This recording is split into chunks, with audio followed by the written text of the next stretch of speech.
Hi everyone, good evening. It's Scott, S3 Model Works, Scotty Scale Studio. I'm back. And first things first, I'd like to extend you guys an apology for my absence on YouTube. It hasn't been forced, it's been by choice, but I haven't been doing much. Been playing a little bit with figures. Since my brother-in-law passed away in January, my motivation has really been in the can, and my focuses have been elsewhere amongst my home life here. So I wanted to just take a moment and extend you guys a gracious apology for not doing my due diligence for my YouTube channel. I've missed being with you guys, I've missed creating content, and I've had somewhat of a return of my mojo over the past several hours. Actually, to be honest with you guys, it's come and gone about 3 different times over the last 24 hours. So, it hits me at 3 o'clock in the morning, get up and do something. Nah, I'll do it tomorrow. But anyway, enough said about all that. So we're going to call this my May roundup and update, and it's going to be pretty short because there isn't much of an update to be had, but I just got a little video running in the back, some high def, gosh, where is that? I think it's in Ukraine. Anyway, I've watched this video before, but at some point later, it gets deeper into the Carpathian Mountains, and it's really, really beautiful. So I just kind of keep this stuff running in the background. But anyway, I'll get the camera swung around, and I'll show you guys what I have managed to complete, which is poquito. I would like to do a small kit review tonight, and I'm going to be doing it on the 35th scale Hobby Boss Leicheter Panzerspahwagen Sd.Kfz.221, which is a very early variant, if I'm not mistaken. It's basically the same 222, except this one is equipped with a 2.8 centimeter anti-tank gun on it. It's a full interior kit, which will be a first for me upon my second return to modeling. So that'll be neat. It actually has the full interior, the full turret, the full engine, the full suspension, everything. And it looks like it has a pretty good way to open it up, so I can show off some of that detail. And I'll get into it when I'm doing the review here in just a minute. But some other big news that I wanted to share with you guys, and it's not huge news, but for me it's big because ever since our last hobby shop closed here in Vegas, we've pretty much had nothing. But with the lifting of COVID restrictions, they have decided to push on with the Ipms Nationals here at the Rio Hotel.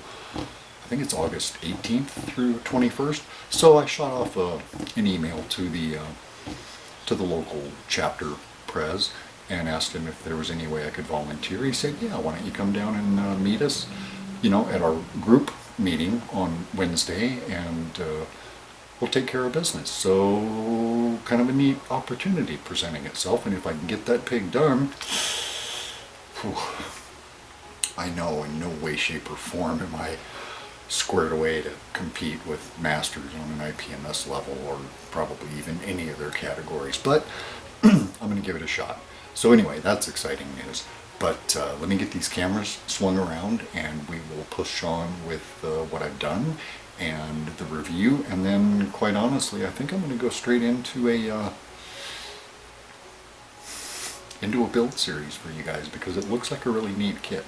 So hang tough, and be back in just a second. It's great to be back. Thanks. See you in a minute. Eek. Okie doke. So we're back. Now this looks like a finished piece, doesn't it? I don't know what scale this is. This is one of those WizKids miniatures. It's a Reaper, and I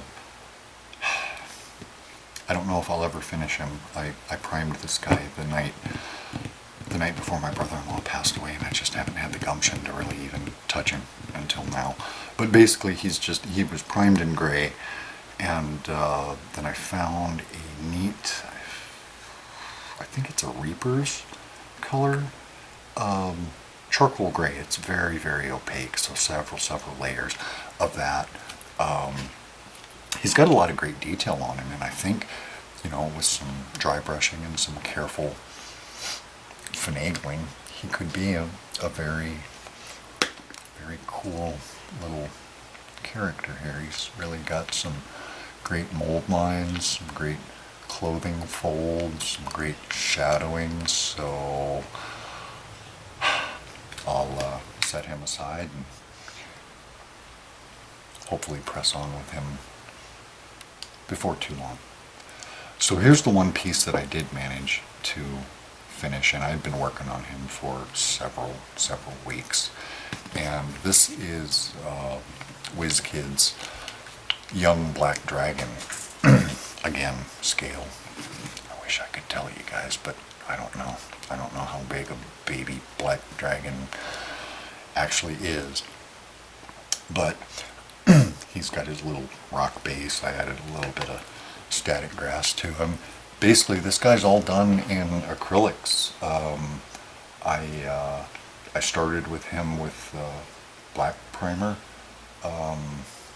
I'm sure it was probably some of the Vallejo blend, and then I used a little bit of that same color that I used on the Reaper, the charcoal gray, and filled in some of the deepest shadow points in there, and then basically I sprayed him with Vallejo Panzer gray, which is actually I sprayed him with Vallejo Panzer gray primer, and not the model air, the model color types, because it's a little bit darker.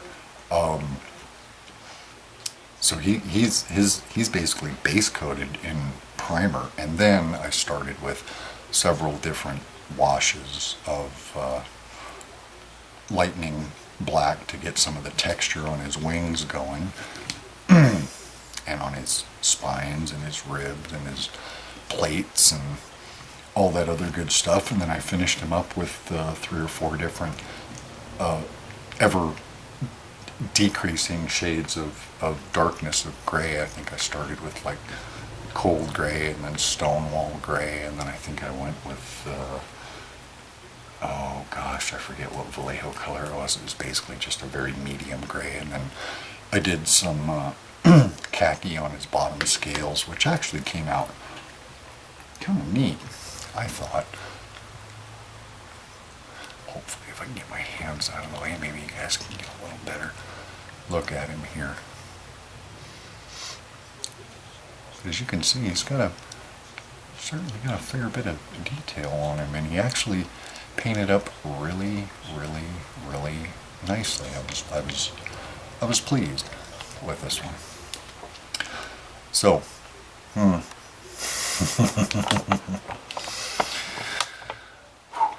other than completing those two, the only other thing I've done since January was I did manage to complete for the 30-year anniversary of Desert Storm. I completed my 48 scale A10. I did it in Europe 1 camouflage, and it was supposed to be representative of an aircraft that was basically a sort of a piecemeal unit from units that were close in the area and other guard units that were brought across from the east coast of the United States and elsewhere, but also across Europe, to form the 354th Tactical Fighter Wing. So they had gray ones, they had camo ones, they had Europe green ones, they were all over there, and it was a very mismatched and mixed unit that was patched together over there, but boy, they kicked butt when they were there. But on that note, I was watching Model Officers Mess Sunday Parade, and James Skiffen had mentioned that my build and Eric Zenhauer's build, I believe, were the only two that were completed enough to be judged at the end of the at the end of the contest, which was just before my birthday, March 28th. But I did manage to finish that one, and James passed me on a very nice compliment because of the two models, Eric's and mine's. They chose Eric's as the winner, and quite honestly, I would have chosen Eric's as the winner as well. The kit was the Revell 148 A10. Ultimately, for me, a disappointing kit, but you guys made the right choice with Eric. But I just wanted to give James and his admins and crew over at Model Officers Mess a gracious thank you for running up and being acknowledged as such. So, give me another second and I will get the Leicheter Panzerspahwagen laid out for us to take a look at, but there she is. Okay, so hang tough, we'll take a look at her. Alright, thanks for being here, I'll be right back, guys. Okay, hi, it's Scott again, I'm back. Alright, just to begin with, this is basically just a layout of an advertisement of the kit as a whole, but it's got some real nice box art on it. You've got a couple of sheets of PE, some pretty nice decals, and this basically just lays out some of the PE details here, you know, rain channels around the drivers, ports, windows, the the V8 horse engine, says faithfully reproduced suspension system. We'll look at it. Driver's compartment also down here with the interior.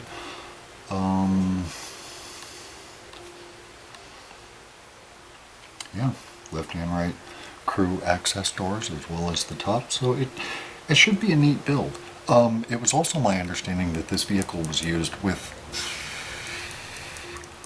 early success in the North African campaign, but due to the conditions there, its four-wheel drive componentry was just not quite as effective as the Hanomag, the 250 series half-tracks.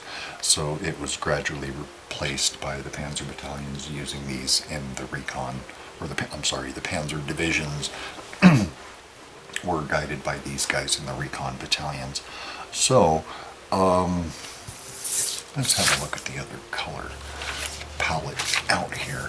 But where I was going with the North African campaign is that as of now, I've not been able to find any references of this particular vehicle in the North African campaign. And if you guys know where I might be able to steal a peek, I'd be much appreciative. So maybe drop me a comment and let me know where I could seek that information out.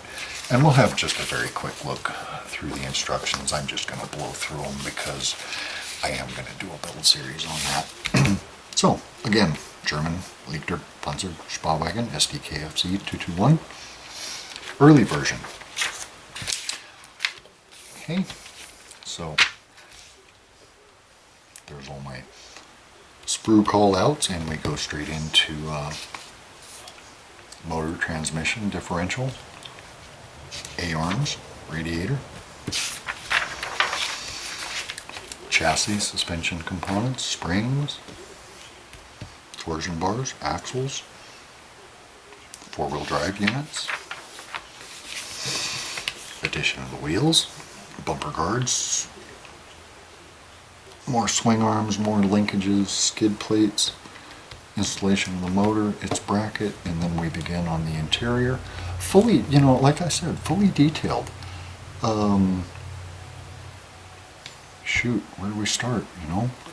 Brake, gas, clutch, battery, toolboxes, crash axe, binocular case, MP40 Schmeisser, potato masher holders. They're all there. Ribbing, gas mask canisters, seat, spare tire, fire extinguisher. Here's some of the doors with the toolboxes on the outside.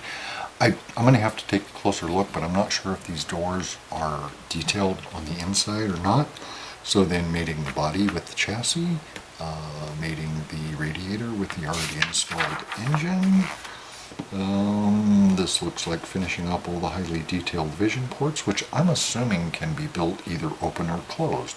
And I was thinking about actually maybe putting this in a small figureless diorama as an abandoned vehicle. Not destroyed, but just conked out on the line. They stripped it of all its componentry and its needed componentry anyway, and just left the vehicle behind. So, PE toolboxes, field tools. Here's all these rain gutters for all the drivers' vision ports, and then mating the top of the body with the bottom of the angled armor chassis, and then we begin on Fender Installation, jerry cans, and then this is basically all the construction, or the pre-construction for the pedestal, the seat, all the azimuth and elevation adjustments for the 2.8, as well as the top turret, how it all fits together. And then basically we plumb in all those last steps again. Jack, 1, 2, 3, 4, 5, 6, 7. Wow, only a 7-piece jack. What do you know about that? Cool. So, and this is all the 2.8, and looks like the rest of the front fenders right here. It does come with a neat little addition too, which is, I don't believe is shown on the box art itself, but it actually has a trolley that for the 2.8 centimeter gun, which I'm assuming is removable and field deployable if they didn't want to keep it on the vehicle, but it basically rides right behind the turret.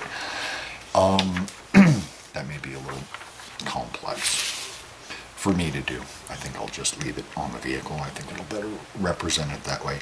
And then basically we're just finishing up the last of it right here. So, give me just a couple of minutes. I need to go excuse myself for the restroom break. And, eek! What's going on with my camera? Have I lost my... No? Okay, I still have battery. Anyway, I'll be right back and we'll take a look at the sprues. Okay? Thanks for being here, guys. Be right back. Okay, so we'll begin again. Here's the decals. They don't look too bad. They look a little bit glossy, probably because of I've got the camera lights on and stuff. But they do, the colors are, they're very basic, but they look to be in register. The colors look good. They look nice and thin, and they should go on relatively well. So, we'll see.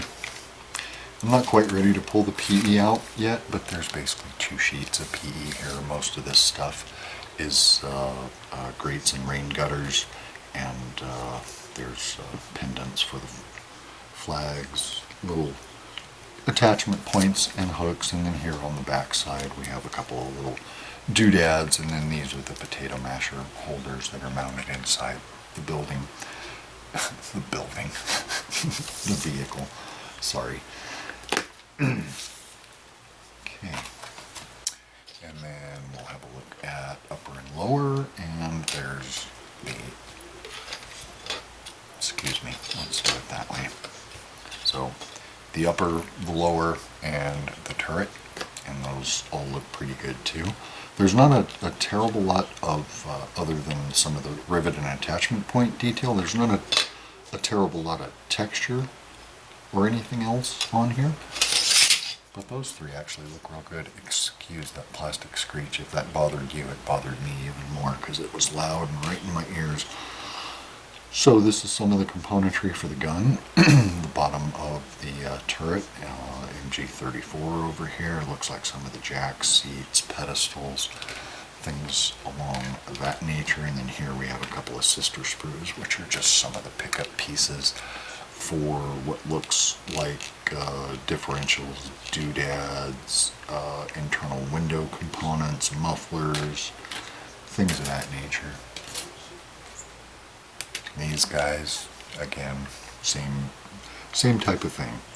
I was particularly curious about the North Africa stuff, and I started thinking that way because I'm like, man, how am I going to get all this tan plastic nice and German gray? It would be easier to possibly find one in a Dunkelgelb scheme, a North African scheme, but again, I've been unable to track some good and decent reference photos down. So there we've got the vinyl tires, excuse the camera glare there. They look okay too, they're not bad, they have real good tread patterns on them, and they look very decent and very workable. So that should be fun. So this is sprue O. This looks like mostly fenders, hatches, toolboxes, things of that nature. There's an externally mounted shoulder-fired anti-tank rifle right there. I don't know what the German designation of that is, but there it is. Sorry. Trying to keep it all in frame for you guys. So this is mostly chassis, looks like transmission, drivetrain, headlight buckets, doodads, skid plates, more toolboxes. Yeah. Some of it looks a little fiddly and might be tough to get off the sprues, but... And this looks like mostly accessories, radiator, and motor. Okay, nice spare tire holder there with the cover on it. And then, where am I at? 1, 2, 3, 4. A couple more sprues. This looks like more of the gun componentry. There's some of the trolley. There's the barrel. It is a one-piece barrel, which is nice. It's not a metal barrel, but whatever. It is. It'll work. And then my last 4, they're all sister sprues, and this is all suspension, geometry, and shocks, A-arms, hubs, carriers. Looks like a couple of vision ports there as well. So there is a look at Hobby Boss's Leicheter Panzerspahwagen Sd.Kfz.221 in 35th scale. I'm going to take a short break and get some things ready to go on the bench here, and I think we'll start building. So, been nice spending a little bit of time with you guys. I am going to upload the build series separately from this. So again, this is Scotty Scale Studio S3 Model Works with my May roundup and update. I know there hasn't been much going on, and it's been mostly just me running my mouth on this update, but thanks for tuning in, and hopefully I will get to see you guys real soon. Alright, take care. Thanks. Bye.